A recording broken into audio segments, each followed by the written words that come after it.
Dito ay bumuo ako ng team para sa gaganaping tournament dito sa aming barangay at ito ang mga sumunod na nangyari. Dito ay early game pa lang ay nag-i-invade na agad itong Kagura kaya binigyan ko na. Dito ay dinalawan ko yung MM namin kaya nabigyan namin yung tank nila.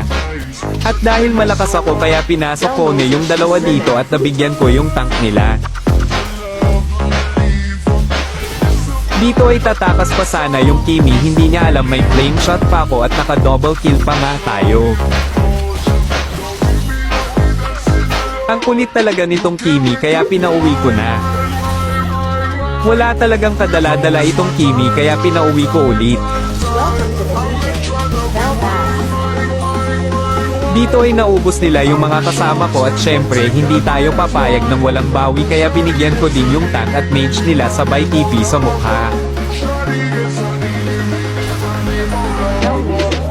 Ito na yung last flash namin at dito nga ay naubos na namin sila.